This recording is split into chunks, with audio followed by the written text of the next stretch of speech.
யாருடைய உறவாவது நமக்கு வேண்டாம், அவங்ககிட்டேருந்து நம்ம பிரிஞ்சிடலாம், அதாவது அவங்ககிட்ட நம்ம பழக வேண்டாம் அப்படின்னு நம்ம நினைக்கும்போது, அப்படி நினைக்கிறோம் நிரந்தரமாக நம்ம அவங்ககிட்ட இனிமேல் எந்த பழக்கமும் வச்சுக்கக்கூடாது, பிரிஞ்சிடலாம், இனிமேல் அவங்ககிட்ட பேச்சுவார்த்தை எதுவும் வச்சுக்கக்கூடாது அப்படின்னு சொல்லிட்டு யாருக்கிட்டே இருந்தாவது நம்ம பிரியணும் அப்படின்னு நினைக்கும்போது சமாதானமாக பிரிய வேண்டும், அமைதியாக, தெரியாமல் பிரியணும். அப்படி அந்த அளவுக்கு தெரிஞ்சே இப்போ பிரிஞ்சிட்டோம், பிரியணும், இப்போ பேசுகிறது கிடையாது அப்படிங்கிற அது தெரியாத அளவுக்கு அப்படியே அமைதியாக பிரியணும். அதாவது சமாதானமாக, மனசுக்குள்ளே எந்த கோபமும் இல்லாமல் சமாதானமாக பிரிய வேண்டும். பிரிகிறோம் என்பது தெரியாமல் பிரிய வேண்டும். அந்த அளவுக்கு அதுதான் அந்த உறவுக்கு கொடுக்குற மரியாதை, பழகின காலங்களுக்கு கொடுக்குற மரியாதை.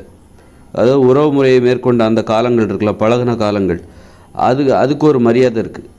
திடீர்னால ஒருத்தரை இனிமேல் நான் அவங்ககிட்ட பேச மாட்டேன், ரொம்ப நாள் நல்லா பழகிட்டு திடீர்னு இனிமேல் நான் அவங்ககிட்ட பேச மாட்டேன் அப்படின்னு சொல்லிட்டு அப்படி பேசாமல் இருக்கும்போது கண்டிப்பாக திரும்ப பேச வேண்டிய சூழ்நிலை வரும். நிரந்தரமாக பிரியணும், பிரிவதில் உறுதியாக இருக்கிறோம் என்றால் எப்படி பிரியணும்னா பிரிவது தெரியாமல் பிரிய வேண்டும்.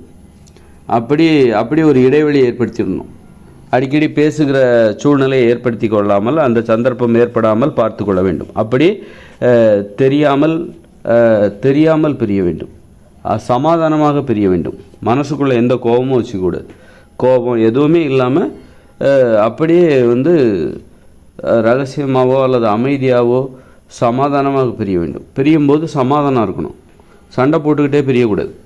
ஏன்னா சண்டைங்கிறது எதுக்குன்னா, சண்டைங்கிறது உறவுமுறைக்கான ஒரு நடைமுறை. சண்டை போடுறது, கோச்சிக்கிறது, கோவப்பட்டுக்கிட்டு பிரிகிறது, அதெல்லாம் உறவுமுறை. ஒருத்தர் நமக்கு பிடிக்கும்போது அவங்ககிட்ட தான் நம்ம கோவப்படுவோம்.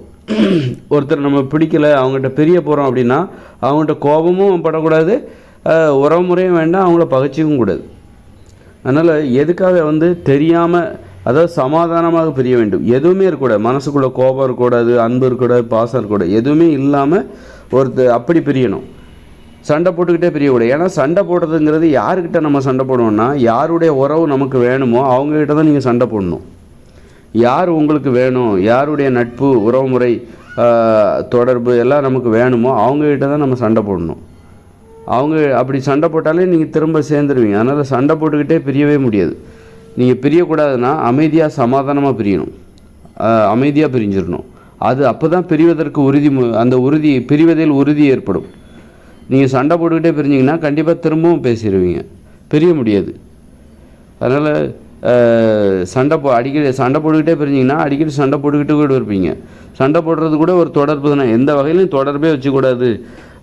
மூஞ்சிலே நான் முடிக்கக்கூடாது, ஒன்றை நான் இனிமேல் தொடர்பே கொள்ளக்கூடாது, உங்கள்கிட்ட நான் பேசவே கூடாது, ஒன்றை நான் பார்க்கவே கூடாது அப்படின்னா தெரியாமல் ரகசியமாக, அதாவது மனசில் கோபம் எதுவும் இல்லாமல் சமாதானமாக அமைதியாக பிரிகிறோம் என்பது தெரியாமலே பிரிந்து விட வேண்டும். அந்த அளவுக்கு அந்த பிரிவது அந்த அளவுக்கு ரகசியமாக நடக்கணும். நீங்கள் கோவிச்சிக்கிட்டு பிரிஞ்சிங்க, சண்டை போட்டுக்கிட்டே பிரிஞ்சிங்கன்னா அது பிரிவதற்கான நடைமுறையே கிடையாது. அது பிரிவாக இருக்க முடியாது. கண்டிப்பாக அங்கே உறவு என்பது இருக்கிறது. அதனால தான் நீங்கள் சண்டை போட்டுட்ருக்கீங்க. சண்டை போடுற வரைக்கும் உங்களுக்கு உறவு அங்கே இருக்குது, தொடர்பு உங்களுக்கு ஒரு தொடர்போ அல்லது உறவோ அங்கே இருக்குது. அதனால் இந்த பிரிவது அப்படிங்கிறது நம்ம நண்பர்களை கூட பிரிவோம். சில நண்பர்கள்ட்ட நம்ம பேசவே கூடாது, இவங்ககிட்ட எந்த பழக்கமும் வச்சுக்கூடாது, தொடர்பு வச்சுக்கூடாது அப்படின்னு நினைப்போம். அது மாதிரி ஒரு கணவன் மனைவி கூட பிரிவாங்க. கணவன் மனைவி பிரியும்போது இரு வீட்டார் கூட பிரிவாங்க அப்படி தானே. கணவனுடைய வீட்டாரும் இந்த மனைவி வீட்டாரும் பிரிஞ்சிருவாங்க. கணவன் மனைவிக்கு இடையே அந்த உறவுமுறை இருக்கிற வரைக்கும் தான் கணவன் மனைவி ஆகிய இருவருடைய குடும்பத்திற்கும் இடையேயான அந்த உறவுமுறை தொடர்பில் இருக்கும். அப்போ அவங்க ரெண்டுத்துக்குள்ளே விவாகரத்து ஏற்படும்போது ரெண்டு குடும்பமே பிரியும். அப்படி பிரிஞ்சாலும் பிரியறோம் அப்படின்னா சண்டை போடணுங்கிறலாம் அவசியம் கிடையாது. பிரியறதுக்கு ஒரு காரணம் தேவை, அதை சொன்னால் ஏற்றுக்க போகிறோம், அவ்வளோதான். அப்படி அமைதியாக பிரியணும், சமாதானமாக, சண்டை சச்சரவு எதுவுமே இல்லாமல் பிரியணும். அந்த அளவுக்கு ஒரு பிரிவது என்பது அதான் நாகரிகமான பிரிவு என்பது. பிரிவுனாலே சண்டை போடுறது அப்படின்னு நினச்சிக்கிறாங்க. பிரிவது என்றாலே தப்பு, சண்டை போடணும், அவமானப்படுத்தணும், அப்போ தான் பிரிவாங்க.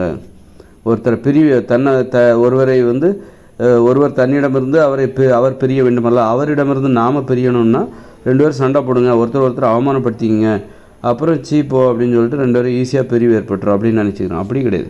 ஒருத்தருடைய உறவுமுறை நமக்கு தேவையில்லை அப்படின்னு நினச்சா அமைதியாக நாகரிகமாக பிரிய வேண்டும். அப்போ தான் அந்த பழைய காலங்களுக்கு ஒரு மரியாதை இருக்குது. ஒரு பழைய காலங்கள், வாழ்ந்த காலங்களுக்கு ஒன்றாக சேர்ந்து பழகிய காலங்களுக்கு ஒரு மரியாதை இருக்குது. அது எப்போ தெரியும் அப்படின்னா, அதை நம்ம பாதுகாக்கணும். அந்த காலங்களை அந்த அனுபவங்களை நம்ம வந்து போற்றணும். இப்போ உதாரணத்துக்கு ஒரு 2 கணவன் மனைவி இருக்காங்க அப்படின்னா, அவங்க கணவன் மனைவியாக வாழ்ந்த காலங்கள் 1 வருஷமோ 2 வருஷமோ சேர்ந்து வாழ்ந்துருப்பாங்க, இல்லை 10 வருஷம் கூட சேர்ந்து வாழ்ந்துருப்பாங்க. அப்போது பிரியும்போது 10 வருஷம் கழித்து பிரிகிறாங்கும்போது சண்டை போட்டே பிரியக்கூடாது. அப்படின்னா அப்போ அந்த 10 வருஷம் வாழ்ந்த வாழ்க்கைக்கு அர்த்தம் கிடையாது. ஒருத்தர் குறை சொல்லிக்கிட்டு சண்டை போட்டுக்கிட்டு அப்படி பிரியணும்னு முடிவு பண்ணிட்டியா, எதுவுமே நீ சண்டைலாம் போட தேவையில்ல. நான் பிரியணும்னு நினைக்கிறேன் அப்படின்னா ஒருத்தர் ஏற்றுக்கணும். அது உங்கள் விருப்பம், சரி உங்களுடைய விருப்பம் அப்படின்னு சொல்லி ஒருத்தர் ஏற்றுக்கிட்டு சமாதானமாக அமைதியாக மனசில் எந்த பழி உணர்ச்சி கோபம் எதுவுமே இல்லாமல் பிரியணும். அது மாதிரி 2 நண்பர்கள் பிரிகிறாங்க அப்படின்னா அந்த மாதிரி தான் பிரியணும்.